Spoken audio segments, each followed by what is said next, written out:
Hi hello welcome back to all Manemaddu. ಹೆಚ್ಚಿನ ವಿಡಿಯೋಗಳಿಗಾಗಿ ನನ್ನ ಚಾನಲನ್ನು ಸಬ್ಸ್ಕ್ರೈಬ್ ಮಾಡಿ. ಮನೆಮದ್ದು ಜೇನುತುಪ್ಪ ಮಂಡಿ ಮತ್ತು ದೇಹದ ಇತರ ಸಂಧಿಗಳಲ್ಲಿ ನೋವು ಊತ ಇದ್ದರೆ 1 ಚಮಚ ಚಕ್ಕೆ ಪುಡಿಗೆ 2 ಚಮಚ ಜೇನುತುಪ್ಪ ಕಲಿಸಿ ಸೇವಿಸಿದರೆ ನೋವು ಬೇಗನೆ ಗುಣವಾಗುತ್ತದೆ.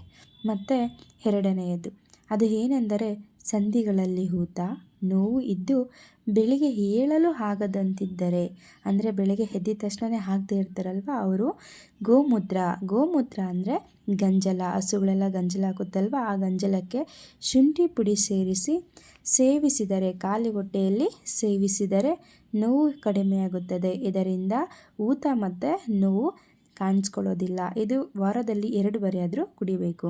ಬಜ್ಜೆಯನ್ನು ಬಿಸಿ ನೀರಿನಲ್ಲಿ, ಈ ಬಜ್ಜೆ ಎಲ್ಲೆಲ್ಲಿ ಸಿಗುತ್ತಪ್ಪ ಅಂದರೆ ಗಂದಿಗೆ ಅಂಗಡಿಗಳಲ್ಲೂ ಸಿಗುತ್ತೆ ಮತ್ತು ಸಂತೆಗಳಲ್ಲೂ ಸಹ ಸಿಗುತ್ತೆ. ಈ ಬಜ್ಜೆಯನ್ನು ಬಿಸಿ ನೀರಿನಲ್ಲಿ ತೇದು, ಅಂದರೆ ಬಿಸಿ ನೀರಿನಲ್ಲಿ ಅದನ್ನು ಚೆನ್ನಾಗಿ ಉಜ್ಜಬೇಕು. ತೇದು ಅಂದರೆ ಉಜ್ಜಿ ನೋವಿರುವ ಜಾಗದಲ್ಲಿ ಅದನ್ನು ಹಚ್ಚೋದ್ರಿಂದ ನೋವು ಮಾಯ ಆಗುತ್ತೆ.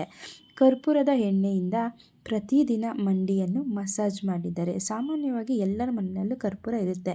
ಅಂತಹ ಕರ್ಪೂರದಿಂದ ಏನು ಮಾಡಬೇಕು ಅಂದರೆ ದಿನ ಮಂಡಿಗೆ ಮಸಾಜ್ ಮಾಡಿದ್ರೆ ಊತ ನೋವು ಕಡಿಮೆಯಾಗುತ್ತೆ, ಅಂದರೆ ಶಮನವಾಗುತ್ತದೆ, ಕಡಿಮೆಯಾಗುತ್ತೆ.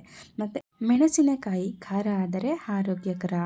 ಇದರಲ್ಲಿ ವಿಟಮಿನ್ ಸಿ, ಜ್ವರ, ಕೆಮ್ಮು, ನೆಗಡಿ ಪರಿಹಾರ ಆಗುತ್ತೆ. ಮೆಣಸಿನಕಾಯಿ ತಿನ್ನೋದ್ರಿಂದ ಜ್ವರ, ಕೆಮ್ಮು ಕಡಿಮೆಯಾಗುತ್ತೆ. ಖಾರದಲ್ಲಿನ ಅಂಶಗಳು ಕ್ಯಾನ್ಸರ್ನ ದೂರ ಮಾಡುವ ಗುಣ ಹೊಂದಿದೆ.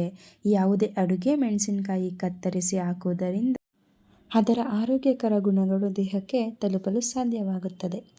ಆಹಾರವನ್ನು ಜೀರ್ಣಿಸುವ ಪ್ರಕ್ರಿಯೆ ಹೆಚ್ಚು ಉಪಯುಕ್ತಕಾರಿ ಮೆಣಸಿನಕಾಯಿ. ಇದೇ ರೀತಿ ಮನೆಮದ್ದುಗಳಿಗಾಗಿ ನನ್ನ ಚಾನಲನ್ನು ಸಬ್ಸ್ಕ್ರೈಬ್ ಮಾಡಿ. ದಿನ ಹೊಸ ರೀತಿಯ ಮನೆಮದ್ದುಗಳನ್ನು ವೀಕ್ಷಿಸಿ ಈ ಮನೆಮದ್ದುಗಳನ್ನು ಅಳವಡಿಸಿಕೊಂಡು ಆರೋಗ್ಯಕರವಾಗಿ ಇರಲು ಇಚ್ಛಿಸುತ್ತೇನೆ. Thank you. ಧನ್ಯವಾದಗಳು.